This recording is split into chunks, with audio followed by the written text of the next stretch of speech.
Hello दोस्तों, मैं Rahul sir class 12 physics की इस लेटेस्ट वीडियो में आप सबका बहुत बहुत स्वागत करता हूं।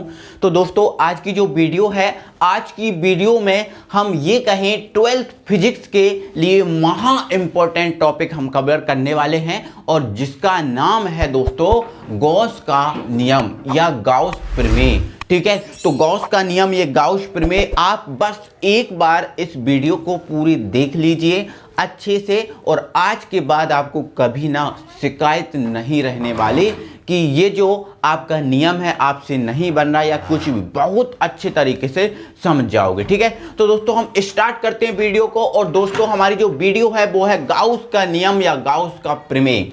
ठीक है, तो ये गाउस कौन है, ये गॉस कौन है? तो सबसे पहले आपको बता देता हूं मेरे भाई, ये जो गॉस महोदय हैं यह एक वैज्ञानिक हैं। क्या है सर? यह एक वैज्ञानिक हैं और जिनका पूरा नाम है कार्ल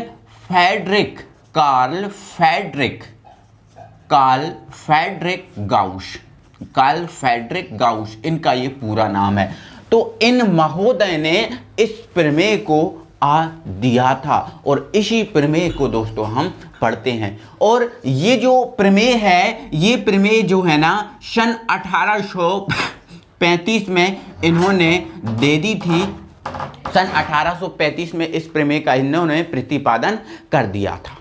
अब सबसे पहले हमें जानना यह जरूरी होता है कि गाउस नियम है, गाउस का जो प्रमेय है, हमें ये बताती किसके बारे में है। तो दोस्तों ये जो गाउस प्रमेय है हमें किसी वंद पृष्ठ से संबंधित विद्युत फ्लक्स के बारे में बताती है। क्या सर? गाउस प्रमेय जो होती है किसी, ये जो आपको वंद पृष्ठ दिख रहा है ना, एक ये बंद पृष्ठ दिख रहा है, इस वंद पृष्ठ से संबंधित हमें विद्युत फ्लक्स का मतलब फाई ई, विद्युत फ्लक्स को किससे व्यक्त करते हैं? Phi E. तो किसी विद्युत फ्लक्स के बारे में हमें ये प्रमेय जो है ना बताती है। विद्युत फ्लक्स की गणना जो प्रमेय जो है वो करती है। ठीक है, तो इस प्रमेय के अनुसार जो आपका विद्युत फ्लक्स होता है, वो विद्युत फ्लक्स होता है वो क्या होता है उस चीज को समझो। तो इन्होंने अपनी प्रमेय क्या कहा, अपनी प्रमेय में क्या कहा? इन्होंने अपनी प्रमेय में प्यारे कहा किसी वंद पृष्ठ से, कोई ये जो बंद पृष्ठ है, इस वंद पृष्ठ से गुजरने वाली कुल विद्युत क्षेत्र रेखाओं की संख्या। अब आप ये भी जानते हो जो कुल विद्युत क्षेत्र रेखाओं की संख्या है, इस कुल विद्युत रेखाओं की संख्या को ही हम क्या बोलते हैं? विद्युत फ्लक्स बोलते हैं। क्या बोलते हैं? विद्युत फ्लक्स। तो इन्होंने बोला किसी वंद पृष्ठ से गुजरने वाली कुल विद्युत बल रेखाओं की संख्या, अर्थात क्या? विद्युत फ्लक्स। विद्युत क्षेत्र रेखाओं की संख्या को ही हम क्या बोलते हैं? विद्युत फ्लक्स।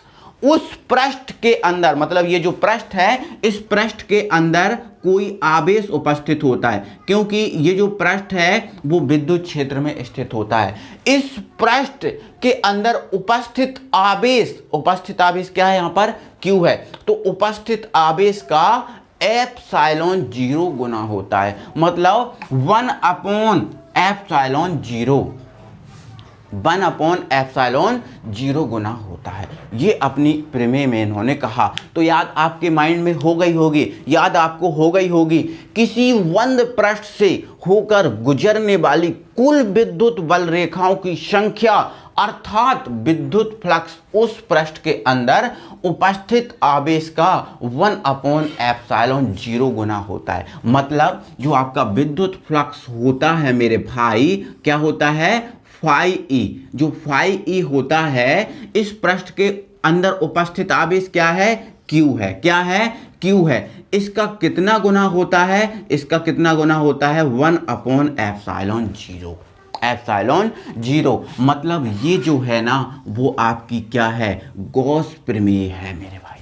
क्या है? गॉस प्रमेय है। तो ध्यान रखना, कभी आपसे पूछ ले गॉस प्रमेय क्या है तो आप बिल्कुल फटाक से आंसर दे देना, फाई ई बराबर Q इंटू 1/एप्सिलॉन 0। ये हमारी क्या है? गॉस प्रमेय है। हमें जो किसके बारे में बता रही है, विद्युत फ्लक्स के बारे में बता रही है। देखो विद्युत फ्लक्स के बराबर हुआ ना ये चीज़, ठीक है, तो ये विद्युत फ्लक्स के बारे में हमें बताती है। याद आपके माइंड में हो गई होगी।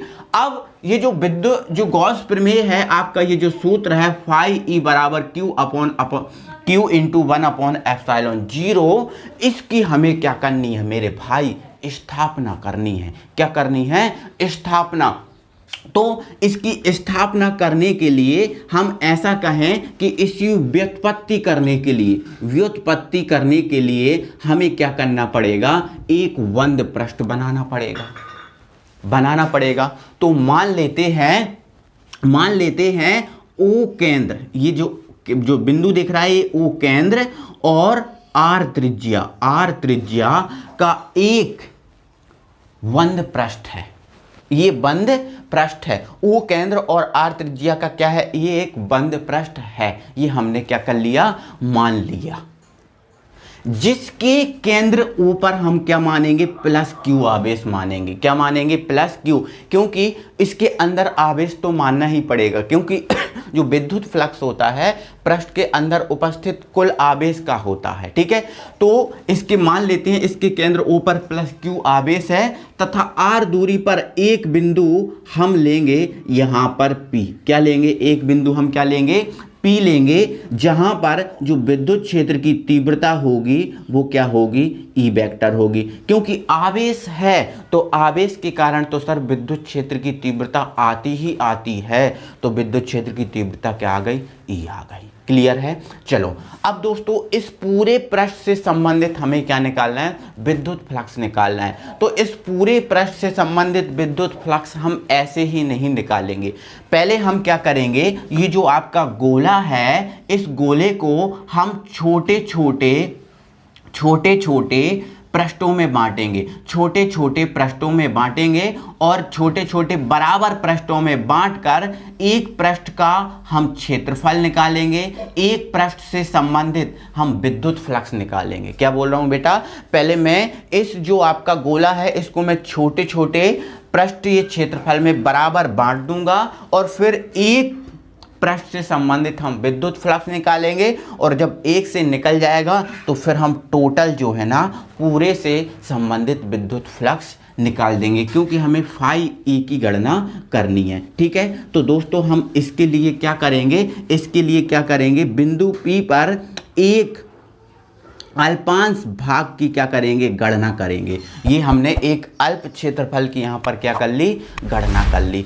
अब हम क्या करेंगे, इस अल्प क्षेत्रफल से संबंधित क्या निकालेंगे, पहले विद्युत फ्लक्स निकालेंगे, फिर इससे संबंधित हम टोटल पृष्ठ से संबंधित क्या निकालेंगे, विद्युत फ्लक्स निकालेंगे। बहुत आसानी से आप समझ जाओगे। ठीक है, तो इसको डेकोरेट करने के लिए हम क्या कर देंगे, इसको बिंदु ओ से कनेक्ट कर देंगे और इसको भी क्या करेंगे, यहाँ से हम बिल्कुल एक हमारा ये डेकोरेशन टाइप का बन गया। अब दोस्तों आप जानते हो कि जो आपका जो पृष्ठीय क्षेत्रफल होता है, इस पृष्ठीय क्षेत्रफल की जो दिशा होती है पृष्ठ की कैसी होती है, हमेशा लंबवत होती है। कैसी होती है, लंबवत। तो यहाँ पर इस अल्पांश भाग की गणना की है, जिसका क्षेत्रफल मान लेते क्या है, ds है, और जिसकी दिशा क्या हो जाएगी, बिल्कुल जिसकी दिशा क्या हो जाएगी, विद्युत क्षेत्र की दिशा के कैसी हो जाएगी, समान हो जाएगी। कैसी हो जाएगी, समान, क्योंकि ये पृष्ठ इस टाइप से रखा हुआ है तो इसकी लंबवत स्थिति क्या होगी, यही होने वाली है। ठीक है,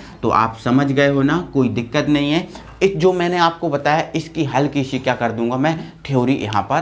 तो दोस्तों मैं क्या कर रहा हूँ, इसकी थोड़ी सी थ्योरी लिख दी मैंने। क्या लिख दी, माना ओ केंद्र और आर त्रिज्या का एक बंद पृष्ठ है, बिल्कुल ओ केंद्र और आर त्रिज्या का एक ये बंद पृष्ठ है, जिसका क्षेत्रफल क्या है, एस। तो इसका क्षेत्रफल मैंने क्या मान लिया, एस मान लिया। ठीक है, आगे मैंने क्या किया है दोस्तों, आगे मैंने क्या किया है, केंद्र ओ से, जो आपका केंद्र है, इस केंद्र ओ से आर दूरी पर, कितनी दूरी पर मेरे भाई, आर दूरी पर, ये केंद्र ओ है, आर दूरी पर एक बिंदु पी है, बिल्कुल बिंदु पी है, जो मैंने डायग्राम में बनाया वही चीज है। ठीक है, पी है, जिस पर विद्युत क्षेत्र की तीव्रता क्या है, ई वेक्टर है। ये जो है दिख रही है आपको, ये ई वेक्टर है। ठीक है, ई वेक्टर है और इसकी जो दिशा होगी वो क्या होगी, ओ से कहाँ की ओर, पी की ओर, मतलब ओ पी वेक्टर की इसकी दिशा होगी। ठीक है, तो जो विद्युत क्षेत्र की तीव्रता है ई, इसकी हम क्या कर लेते हैं यहाँ पर सूत्र निकाल लेते हैं। ठीक है, तो इसको मैं हटा दूं यहाँ पर, ठीक है, इसको मैं हटा देता हूँ। ठीक है,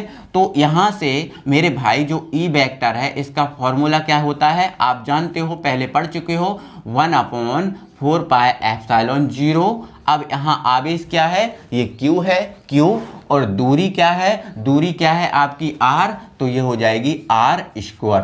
तो ये आपका क्या जाएगा सूत्र, विद्युत क्षेत्र की तीव्रता का सूत्र यही होता है 1/4 पाई एप्सिलॉन 0 Q/R²। तो यहाँ Q ये है और दूरी क्या है R। तो ये देखो आवेश और दूरी चेंज होती है, तो आवेश आपका प्लस Q है तो ये रख दिया, दूरी R है तो R²। ठीक है, अब इसको दे देना समीकरण नंबर 1 दे देना। ठीक है, इसकी दिशा क्या है, इसकी दिशा है OP वेक्टर दिशा में, OP वेक्टर दिशा में। इतना हम समझ गए, इतना हम निकल लिया।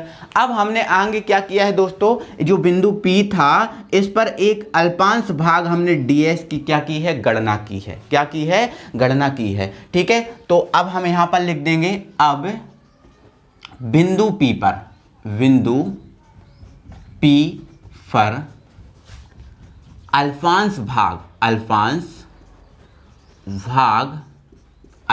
भाग ds वेक्टर की गणना करने पर गणना हमने कर दी। ठीक है, अब यहां पर अल्पांश भाग की गणना की है हमने यहां पर ds वेक्टर की, तो इस अल्पांश भाग से संबंधित हम क्या निकालेंगे, विद्युत फ्लक्स निकालेंगे। ठीक है, तो देखो तब अल्पांश भाग से संबंधित विद्युत फ्लक्स।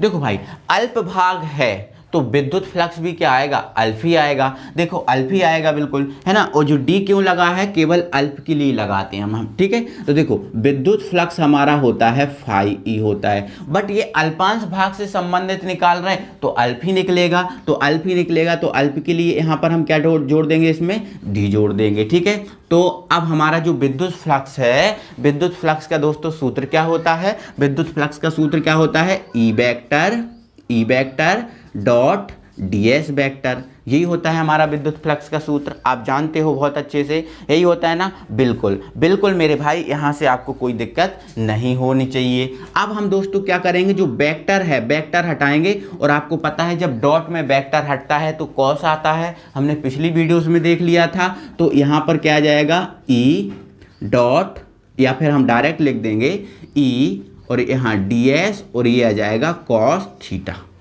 थीटा। समझ में आपको आया, जब डॉट में वेक्टर हटाते हैं तो क्या आता है आपका, कॉस आता है। बिल्कुल आप समझ गए हो। देखो यहाँ पर, अब यहाँ पर देखो दोस्तों, ई वेक्टर और ds वेक्टर के बीच कोण क्या है, इन दोनों की दिशा क्या है, बिल्कुल समान है। ये भी इस दिशा में है और ये भी इस दिशा में, तो इनके बीच जो कोण होगा वो कितना आएगा, 0 का आएगा। कितने का आएगा, 0 का आएगा, क्योंकि एक ही दिशा है। ठीक है, तो यहाँ लिख देंगे किंतु थीटा बराबर क्या है, 0 डिग्री। क्या है, 0 डिग्री। तो यहाँ 0 डिग्री रखेंगे तो ई ds और कॉस 0, और हमें पता है कॉस 0 की जो वैल्यू होती है वो क्या होती है, 1 होती है। ठीक है, तो ये हमारी 1 हो जाएगी, तो ये हमें क्या प्राप्त हो जाएगा, केवल ई ds प्राप्त हो जाएगा। ठीक है, तो जो डी फाई है इसकी वैल्यू आपको क्या प्राप्त हो गई, ई ds प्राप्त हो गई। आपको समझ में आया कि नहीं, बिल्कुल आपको समझ में आया कि नहीं, आ गया होगा, आई होप समझ में। ठीक है, अब दोस्तों यहाँ से समझ में आ गया ना। अब जो ई है, इस ई की वैल्यू हम यहाँ पर पुट कर देंगे, ई की वैल्यू हम यहाँ पर पुट कर देंगे। ठीक है, यहाँ पर वेक्टर लगा हुआ, बट यहाँ पर वेक्टर नहीं, क्योंकि वेक्टर हटा दिया तो डायरेक्ट हम ई रख देंगे। ठीक है, तो ये हो जाएगा आपका डी फाई ई बराबर 1/4 पाई एप्सिलॉन 0 Q/R², और ये आपका हो गया ds। क्या हो गया, ds। क्लियर हुआ। ये दोस्तों हमारा विद्युत फ्लक्स निकल गया, और ये विद्युत फ्लक्स केवल हमारा अल्प भाग से संबंधित निकला है। कौन से भाग से संबंधित निकला है? इस अल्पांश भाग से संबंधित विद्युत फ्लक्स निकला है, लेकिन हमें इस पूरे गोले से संबंधित क्या निकालना है? विद्युत फ्लक्स निकालना है। क्या निकालना है? विद्युत फ्लक्स निकालना है। तो इस जब पूरे अल्पांश भाग का आ गया और पूरे गोले का निकालना है तो बहुत इजी तरीके से हम निकाल सकते हैं। कैसे निकालेंगे? देखो, हम बहुत इजी तरीके से इसको निकालेंगे। दोस्तों, जिसको भी स्क्रीनशॉट लेना है वो स्क्रीनशॉट अपनी कॉपी में ले लो, ठीक है। और मैं यहाँ पर ये चीज़ जो है ना वो हटा दे रहा हूँ क्योंकि जगह कम यहाँ पर पड़ रही है, ठीक है। तो चलो इसको मैं हटा दे रहा हूँ, ठीक है, और आगे हम बताएंगे। तो दोस्तों, ये जो आपका विद्युत फ्लक्स निकला है केवल इतने से भाग से संबंधित निकला है और हमें पूरे गोले से संबंधित विद्युत फ्लक्स निकालना है, ठीक है। तो यहाँ पर हम लिख देंगे संपूर्ण वंद पृष्ठ S से संबंधित विद्युत फ्लक्स, ठीक है। तो दोस्तों, बहुत इजी है, ठीक है। अब यदि अल्प का निकल गया, संपूर्ण का निकालना है, तो दोस्तों आपको एक चीज़ पता है, जब अल्प से हम संपूर्ण में जाते हैं तो हम समाकलन का उपयोग करते हैं। क्या करते हैं सर? समाकलन का उपयोग करते हैं, ठीक है। तो ध्यान रखना, हम समाकलन का उपयोग करेंगे, ठीक है। तो संपूर्ण गोले से संबंधित विद्युत फ्लक्स क्या होता है? संपूर्ण गोले से संबंधित विद्युत फ्लक्स होता है फाई ई, ठीक है, यही होता है, ठीक है। अब हमें अल्प है और अल्प से संपूर्ण की बात कर रहे हैं हम। अल्प से किसकी बात कर रहे हैं? संपूर्ण की। तो दोस्तों, जब अल्प से हम संपूर्ण की बात करते हैं तो हम क्या करते हैं दोस्तों? समाकलन का उपयोग करते हैं, ठीक है। समाकलन का उपयोग ये गोले को बता रहा है कि पूरे गोला, जो पूरा गोला है उस पूरा गोला क्या है? एस है। पूरा गोला क्या है? एस है, ठीक है। तो जो देखो समाकलन, अब बोलोगे सर समाकलन को तो हम इस साइन से व्यक्त करते हैं, यही करते हैं ना, ठीक है। बट आपने जीरो क्यों लगा दिया? तो जीरो मैंने ये बीच में जीरो नहीं लगाया, ये गोला है, ये पूरे गोला है और इस गोले को हमने क्या किया? एस का क्षेत्रफल है। तो ये है संपूर्ण गोले का क्षेत्रफल दिखा रहा है। ये जो आपका समाकलन दिखा रहा है ये संपूर्ण गोले के क्षेत्रफल को बता रहा है। इसको हम बोलते हैं समेशन ऑफ एस। क्या बोलते हैं? समेशन। इसको हम क्या बोलते हैं? Summation of S. और संपूर्ण गोले से संबंधित विद्युत फ्लक्स हम अल्पांश भाग से रिलेटेड निकाल रहे हैं, अल्पांश भाग की हेल्प से निकाल रहे हैं। तो यहाँ पर क्या आ जाएगा? अल्पांश भाग डी फाई ई, ठीक है। कोई दिक्कत? जब इन सबको बहुत सारे इस टाइप के मिल जाएंगे और सबको इनको जोड़ेंगे तो ये पूरे गोले का निकल जाएगा। तो फाई ई की जो वैल्यू है उठा के हम यहाँ रख देंगे। तो यहाँ पर एक सेकेंड, फाई ई की नहीं मतलब डी फाई ई की वैल्यू, ठीक है। चलो, तो ये आ गया आपका समेशन ऑफ एस। इसकी वैल्यू क्या है? 1/4πε0 Q/r², और ये आपका आ गया ds, ठीक है दोस्तों। कोई दिक्कत इतना नहीं है मेरे भाई, बिल्कुल यहाँ पर आपको दिक्कत नहीं होनी चाहिए। देखो यहाँ पर अब ये जो चीज़ आपको दिख रही है इसको हम क्या कर देंगे? इस समाकलन से बाहर कर देंगे, ठीक है। समाकलन से बाहर कर देंगे क्योंकि इसका कोई समाकलन नहीं होगा। अब हम यहाँ से ये चीज़ भी हटा रहे हैं, ठीक है, यहाँ से ये चीज़ भी हटा रहे हैं। आपने समझ लिया होगा, कोई दिक्कत नहीं है, ठीक है। चलो, ये बाहर चीज़ आ जाएगी तो ये हो जाएगा 1/4πε0 Q/r², ठीक है। अब ये समेशन ऑफ एस और ये है आपका ds, ठीक है। अब देखो दोस्तों, ये जो आपका ds है, क्या है? ds है, ठीक है। ये ds है, ये एक अल्प भाग का क्षेत्रफल है। क्या है? अल्प भाग का। और जो आपका समेशन ऑफ एस दिखा रहा है ये बता रहा है संपूर्ण गोले का क्षेत्रफल। संपूर्ण गोले का क्षेत्रफल, ये आपका संपूर्ण गोले का क्षेत्रफल बता रहा है समेशन ऑफ एफ। तो दोस्तों आप इतना समझो कि जब ये छोटे छोटे गोले आपस में मिलेंगे तो हमें ये बड़ा गोला आपको प्राप्त होगा, हमें ये बड़ा गोला प्राप्त होगा। और जो बड़ा गोला है, इस बड़ा गोला जो है, इस बड़े गोले का क्षेत्रफल क्या है? ये ds है, एक छोटे गोले का क्षेत्रफल बता रहा है, लेकिन इसके आगे ये लगा है समेशन ऑफ s, मतलब पूरे गोले का क्षेत्रफल। जब ये छोटे छोटे गोले मिलेंगे तो एक पूरे गोले का क्षेत्रफल प्राप्त होगा। और पूरे गोले का जो क्षेत्रफल होता है वो क्या होता है, देखो तो फाई एस जो है, फाई एस डी एस है, एक पूरे गोले के क्षेत्रफल के बराबर होगा जो होता है 4 पाई आर स्क्वायर। और पूरे गोले का क्षेत्रफल क्या होता है 4 पाई आर स्क्वायर। तो इसकी जगह हम क्या रख देंगे 4 पाई आर स्क्वायर। ठीक है, तो 1/4 pi epsilon 0 Q upon R square, और इसकी जगह क्या आ जाएगा 4 पाई आर स्क्वायर। ठीक है, 4 पाई से 4 पाई कैंसिल, आर स्क्वायर से आर स्क्वायर कैंसिल। ठीक है, हमारे पास क्या बचा, हमारे पास यहाँ पर बचा है फाई ई, और यहाँ पर हमारे पास क्या बचा है, देखो ये क्यू, तो ये क्यू पहले लिख दिया, और ये 1/एप्सिलॉन 0, 1/एप्सिलॉन 0। तो यही तो हमारी गॉस प्रमेय थी, यही तो हमारी गॉस प्रमेय थी, और यही तो हमें क्या करना था, सिद्ध करना था। आई होप आप समझ गए होंगे मेरे भाई।